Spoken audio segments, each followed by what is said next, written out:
نوری آباد میں آباد پلاری برادری کو منتخب سیاسی وڈیروں جاگیرداروں نے محروم رکھا ہوا ہے اور انہیں تعلیم، صحت سمیت دیگر سہولیات میسر نہیں۔ یہ شکوہ 400 سے زائد گوٹھوں میں آباد پلاری برادری کے نوری آباد میں حاجی رمضان خان کی دعوت پر جمع ہونے والے ایک اجتماع میں خطاب کے دوران کیا۔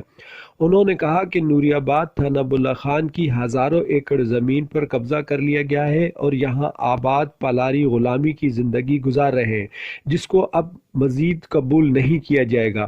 اس موقع پر اجتماع سے خطاب کرتے ہوئے انور پلاری نے کہا کہ پلاری برادری کو منظم کرنے کی اشد ضرورت ہے، کیونکہ کوہستان میں بوند بوند پانی کو لوگ ترس رہے ہیں اور ہمارے منتخب نمائندے اپنی عیاشیوں میں مصروف ہیں۔ انہوں نے کہا کہ اب ہم اپنے ایم این اے اور ایم پی اے سے حساب لیں گے۔ اجتماع سے حاجی محمد رمضان پلاری، شیر علی پلاری، بابو خان پلاری، ایاز پلاری، قمر پلاری سمیت دیگر نے خطاب کیا اور ارباب اختیار کو دیہی سندھ کے علاقوں کو سہولیات کی فراہمی سمیت بنیادی ضروریات زندگی جیسے پینے کا پانی، صحت اور تعلیم پر توجہ دینے کا بھی مطالبہ کیا ہے۔